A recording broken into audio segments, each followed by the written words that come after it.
नमस्कार दोस्तों, MGCI के YouTube चैनल में मैं अरविंद शर्मा एक बार फिर आपका स्वागत करता हूं। हम वर्तमान में जो वीडियो लेक्चर की सीरीज लेकर आए हैं, ये क्रैश कोर्स के छात्रों के लिए बहुत ही महत्वपूर्ण है। साथ में हमारे जो ड्रॉपर्स बैच के स्टूडेंट हैं, उनके लिए रिपीट रिवीजन क्लास के रूप में ये उपयोगी लेक्चर हैं। जैसा कि हमने हमारे पिछले लेक्चर में पशु के रोगों के बारे में उनका वर्गीकरण देखा था, अब हम पशुओं में लगने वाले महत्वपूर्ण रोगों के बारे में हम यहाँ अलग अलग बातें करेंगे। तो इसमें सबसे पहला जो रोग आता है वो है एंथ्रेक्स। एंथ्रेक्स को जहरी बुखार, बिसहरी, प्लीहा बुखार भी कहा जाता है। यह एक जीवाणु जनित रोग है और इसके रोग जनक का नाम है बेसिलस एंथ्रेसिस। यह एक प्रकार का जीवाणु है जिससे सर्वाधिक प्रभावित होने वाला पशु है भेड़ और गाय। भेड़ और गाय को यह प्रमुख रूप से प्रभावित करता है। इसमें तापमान रहता है 105 से 160 डिग्री फ़ारेनहाइट और इसमें मृत्यु दर 100% है। मतलब एक बार एंथ्रेक्स रोग हो गया तो पशु का मरना निश्चित है। पशुओं का यह सबसे खतरनाक संक्रामक रोग माना जाता है। इसके कुछ प्रमुख लक्षण हम देख सकते हैं। जब यह रोग होता है तो पशु के सभी प्राकृतिक छिद्रों से काले कोलतार जैसा चमकदार झागदार रक्त स्त्राव होने लगता है। चमकदार झागदार रक्त स्त्राव सभी प्राकृतिक छिद्रों से होने लगता है और अति तीव्र अवस्था में 2 से 3 घंटे में पशु की मृत्यु हो जाती है। बिना लक्षण प्रकट करे ही पशु मरने लगता है 2 से 3 घंटे में। इसका ट्रीटमेंट या उपचार क्या है? तो 100 से 200 ml एंटी एंथ्रेक्स सीरम जैसे ही आपको लक्षण नजर आए ये देना चाहिए।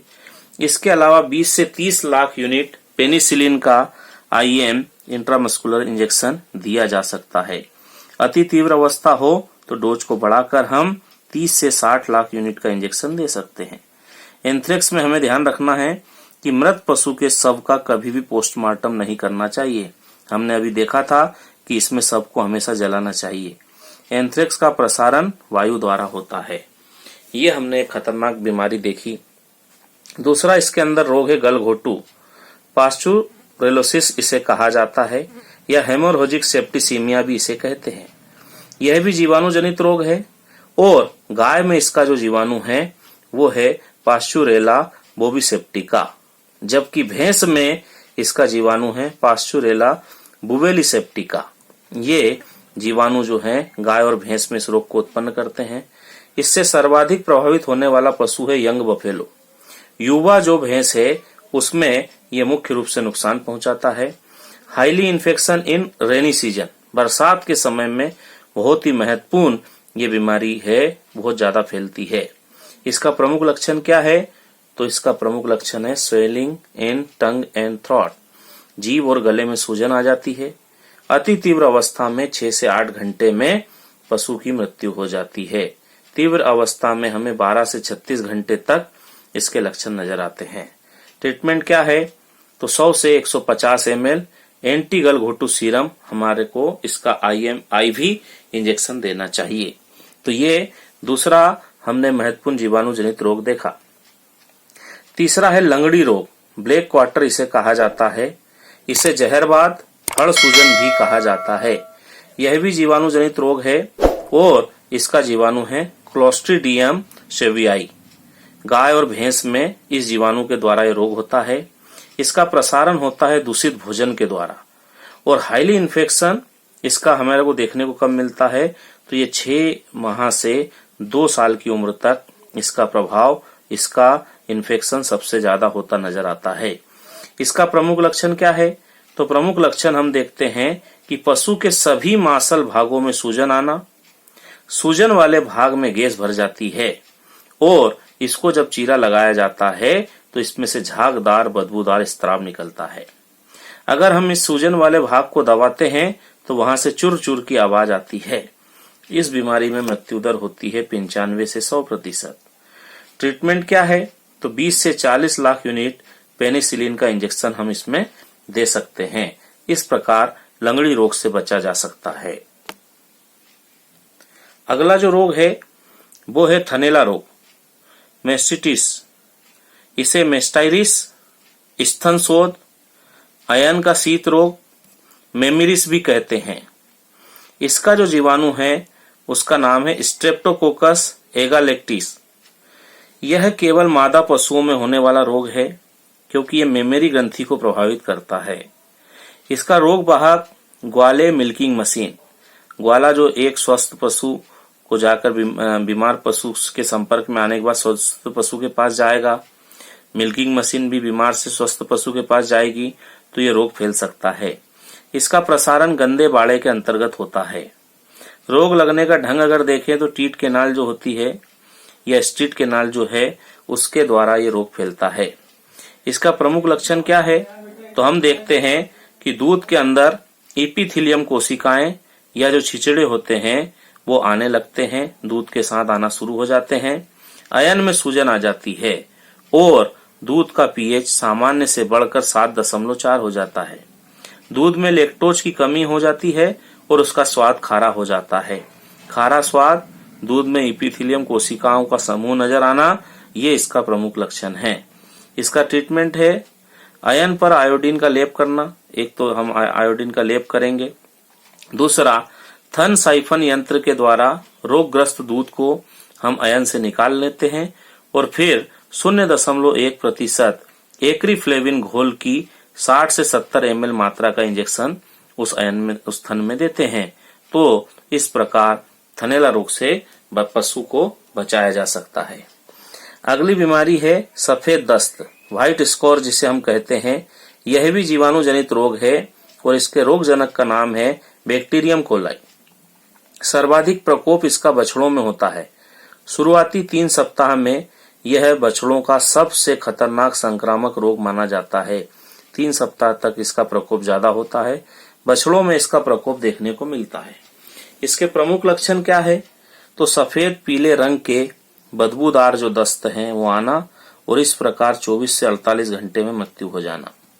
ट्रीटमेंट क्या कर सकते हैं तो सबसे पहली चीज तो ये कि बछड़े को पर्याप्त मात्रा में खींच देना चाहिए।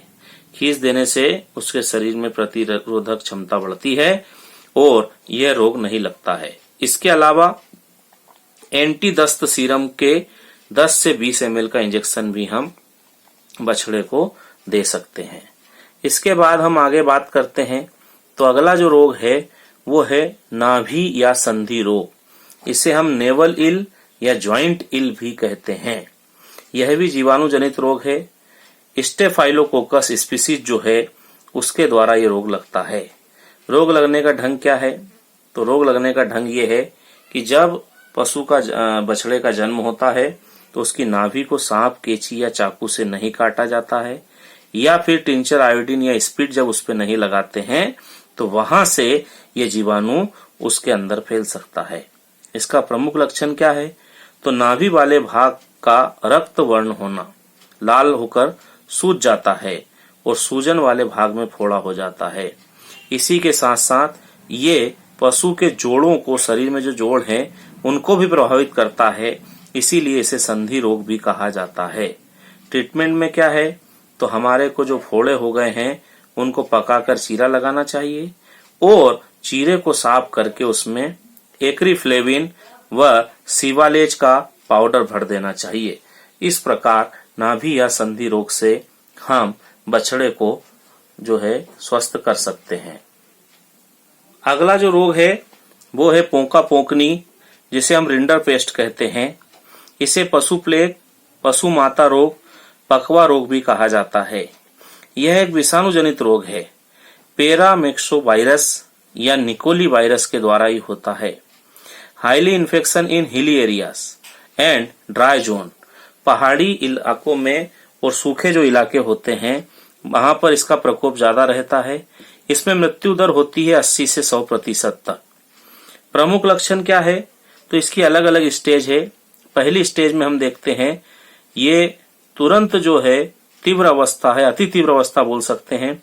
पशु को ठंड लगना, दांत किटकिटाना, कब्ज होना, गोबर सख्त व रक्त मिला हुआ होना, ये इसकी पहली स्टेज का लक्षण है।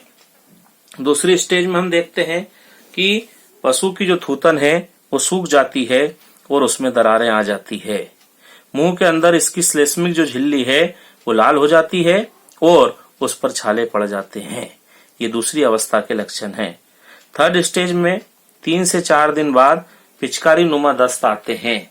इसकी शुरुआत में हम देखते हैं कि 5 फीट लंबे दूरी तक इसके दस्त जाते हैं, जिसे हम शूटिंग भी कहते हैं। शूटिंग रिंडर पेस्ट भी इसे कहा जाता है। ट्रीटमेंट क्या है? तो एंटी पशु प्लेग सीरम की 100 से 200 ml मात्रा का इंजेक्शन हम दे सकते हैं इस बीमारी में, पोका पोकनी में। अगली बीमारी है खुरपका मुंह पका, foot and mouth disease, FMD भी इसे हम कहते हैं। यह विषाणु जनित रोग है जिसके वायरस का नाम है पिकोरना वायरस, जिसका इंडिया में जो स्ट्रेन होता है उसके प्रकार है AOC।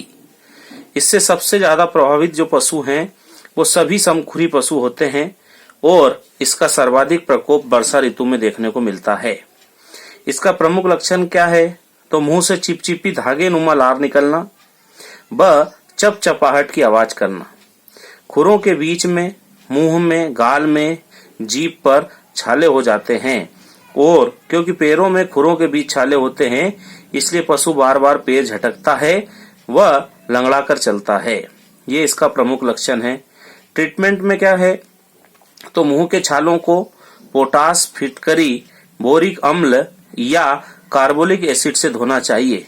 साथ में 1:4 में बोरेक्स व शहद मिलाकर छालों पर लेप करना चाहिए। इस प्रकार से पशु को आराम मिलता है। अगला रोग है अफरा रोग, टिम्पेनी या इसे ब्लॉट भी कहा जाता है। यह जो रोग है इसका कोई खास कारण नहीं है, न विषाणु से होता है न जीवाणु से होता है। इसका कोई निश्चित कारण नहीं है। इसमें लक्षण क्या है? तो पशु के पेट में का जो रुमेन होता है, रोमंथिका जो है, उसमें कार्बन डाइऑक्साइड और अमोनिया गैस भर जाती है जिससे पेट फूल जाता है।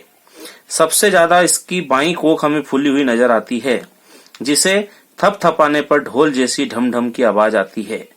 इससे पशु को सांस लेने में तकलीफ होती है, इसलिए वो जीभ बाहर निकाल कर लार गिराने लगता है और ज्यादा तकलीफ में एक करवट लेकर पशु लंबी सांस लेने लगता है और अपनी पिछली टांग को बार बार पेट पर मारता है।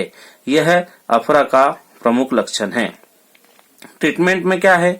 तो जो बाईं कोख है, जो हमने अभी कहा था कि फूल जाती है, उसके बीचों बीच ट्रोकर व कैन्युला से छेद करके गैस को बाहर निकालना चाहिए और उसी छेद से हमें तारपीन या अलसी का तेल उसमें डालना चाहिए ताकि गैस ना बन सके।